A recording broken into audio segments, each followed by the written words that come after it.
नमस्कार दोस्तों, फिर से रीड एंड पास जीएस में आपका स्वागत है।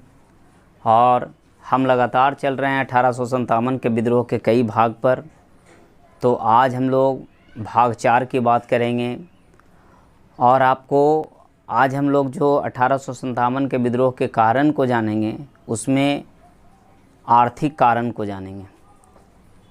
देखिए, अंग्रेज़ यहाँ पे व्यापार तो करने आया, एक साम्राज्यवादी देश के रूप में तो आया, परंतु इसने भारत की जो स्थिति है उसको काफ़ी दयनीय बना दिया।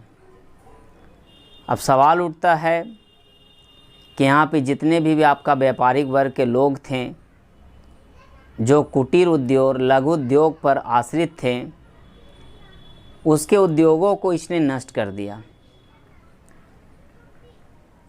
अब मध्यम वर्ग में एक सबसे बड़ा समस्या क्या है कि जो नीचे तबके के लोग हैं तो वो आसानी से बाहर जाके कमा सकते हैं। जो रीच है वो तो रीच है ही। मिडिल फैमिली वाले को बाहर जाकर के कमाना, और ख़ास करके महिलाओं को, ये थोड़ा मुश्किल था। महंगाई बढ़ गई थी, उनके उद्योग धंधे नष्ट हो गए थे, तो उनके पास एक ही चारा था, मरना या मरना। तो 1857 के विद्रोह में आर्थिक कारण जो है एक बहुत बड़ा कारण के रूप में उभर करके आया। यहाँ पे कुछ पॉइंट है जिसको हम देखेंगे तो आसानी से इसके बारे में समझ जाएंगे। पहला जो है आपका कहता, अंग्रेज़ों की आर्थिक शोषण का जिम्मेवार, यानी भारत में जो आर्थिक शोषण हो रहा था लोगों का, उसमें अंग्रेज़ जो है बहुत ही बड़ा जिम्मेवार था। क्योंकि इंग्लैंड में औद्योगिक क्रांति हुई थी, वहाँ पे एक से एक मशीन का आविष्कार हो चुका था, रेलगाड़ी बन चुकी थी, डाक तार का व्यवस्था हो चुका था।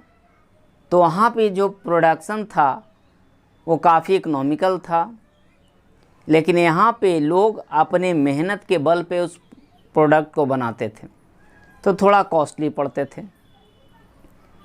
अब क्या है, आपने देखा कि चाइना किस तरह से सस्ता माल जो है पूरे विश्व में फैलाया। भारत में ही देख लीजिए कि उसका कितना बड़ा बाज़ार था, लोग चाह करके भी उसके सामान को नहीं छोड़ पा रहे थे। अब आप यहाँ पे देखिए कि अगर चाइना का सामान लोग खरीदता है तो इससे आर्थिक स्थिति किसकी मजबूत होगी, भारत की या चाइना की? जाहिर सी बात है कि चाइना की आर्थिक स्थिति मजबूत होगी। तो अंग्रेज भी अपने के यहाँ का बनाया हुआ माल यहाँ पे लाने लगा, जो हाथ से बनाए गए माल जो था उससे काफ़ी सस्ता था। हालांकि हाथ से जो बनाया जाता था उसमें मेहनत भी ज़्यादा लगता था, क्वालिटी भी थोड़ा सा कम रहता था, क्योंकि वो एक्यूरेट बन नहीं पाता था। ब्रिटिश लोग यहाँ पे जो प्रोडक्ट लाते थे वो काफ़ी आपका सस्ता था, जिससे भारतीय जो है अर्थव्यवस्था चौपट हो गया। ये बात अलग है कि बाद में फिर उसका रेट बढ़ा करके फिर मुनाफा वसूला गया।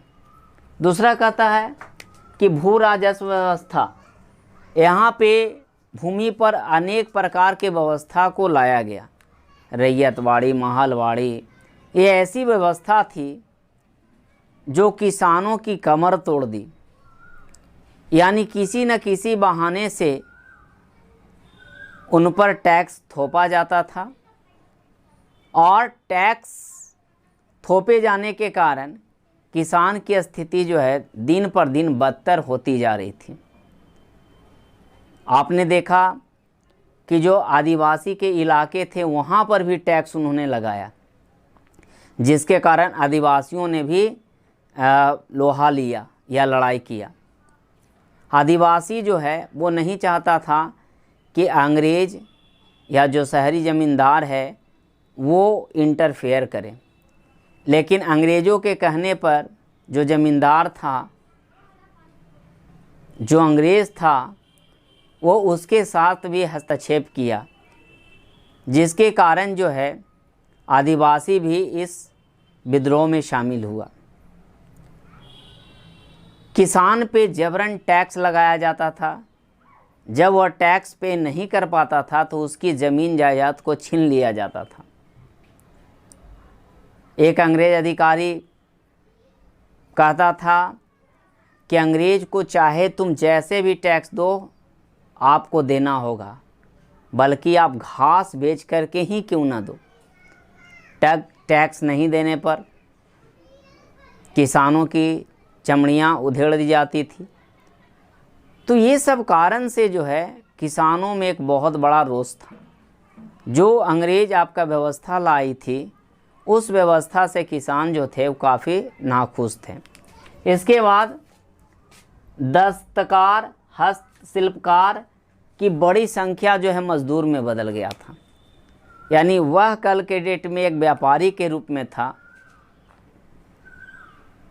एक छोटे छोटे उद्योगकर्ता के रूप में था।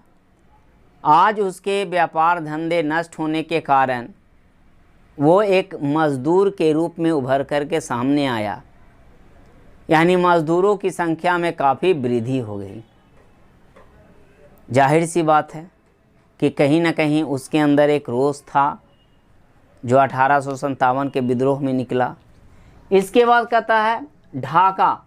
ढाका उस समय जो है मैनचेस्टर कहलाता था, क्योंकि सूती वस्त्र के लिए काफ़ी महत्वपूर्ण था, काफ़ी फेमस था। लेकिन जैसे ही अंग्रेजी कंपनियां यहाँ पे आई, वहाँ के वस्तु यहाँ पे आई, ढाका का जो वस्तु था वो बिकना बंद हो गया। खास करके सूती वस्त्र बिकना बंद हो गया, जिसके कारण जो है जो कल के डेट में ढाका मैनचेस्टर कहलाता था वो वीरान जंगल बन गया। लोग वहाँ से पलायन करने लगे, भागने लगे रोजगार के लिए। इसी प्रकार से मुर्शिदाबाद, सूरत, ये जो शहरें थे वो बिल्कुल आपका धूमिल पड़ गए। शहर जो है था वो गांव में परिवर्तित हो गया, क्योंकि वहाँ कुछ रहा नहीं, व्यापार ठप हो गया था। इसके बाद भारतीय बाजार पर अंग्रेज़ों का पूर्ण रूप से नियंत्रण हो गया था।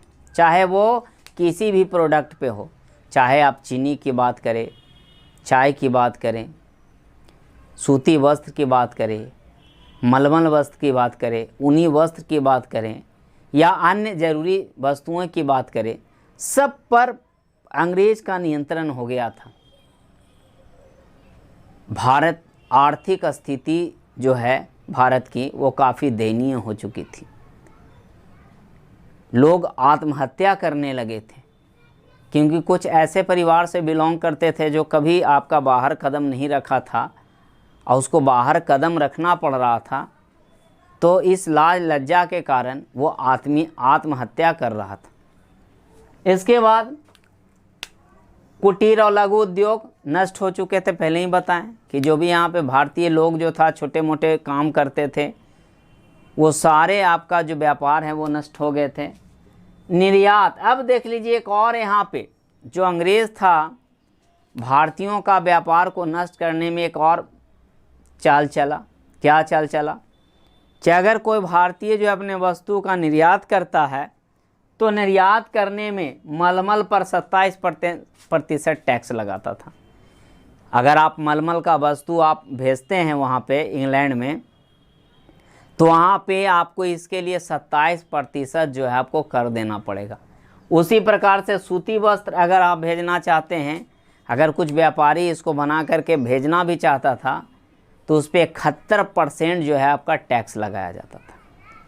दो नीति अपनाया, एक इधर से निर्यात हो रहा है तो उस पर देख रहे हैं 27 और 71% तक टैक्स लगाया जा रहा है। अब देख लीजिए उधर से जो वस्तु आता है इंग्लैंड से बनाया हुआ वस्तु, तो उस पर मात्र जो है 3.5% और 2% आपका टैक्स लगाया जाता है।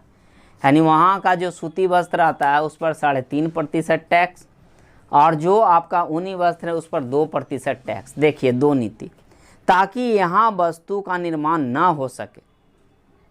अब यहाँ का व्यक्ति जो आपका बाहर माल बेचता, जाहिर सी बात है उसको 71% जब टैक्स से लग जाएगा, कहाँ से पनपेगा। तो बहुत मेहनत करने के बावजूद भी कमा नहीं पाता था। एक तरफ जो इंग्लैंड व्यापारी है वो इंग्लैंड से बना हुआ वस्तु को मंगाता था और वो आसानी से उसको कम टैक्स लगता था और बड़े मुनाफा पे यहाँ पे बेचता था। तो ये हुआ। इसके बाद देख लीजिए 1770 से 1837 के बीच में, यानी 1770 से 1837 के बीच में भारत में भयंकर अकाल पड़ा। एक तो हम लोग हमेशा मानसून के साथ जुआ खेलते हैं, दूसरी ओर उस समय भारत की आर्थिक स्थिति काफ़ी खराब हो चुकी थी, किसानों का ज़मीन छीन चुका था, उस पे टैक्स लादा जा रहा था, जिसके कारण वो भूमिहीन हो गया था, अपने ज़मीन में ही वो मजदूर हो गया था।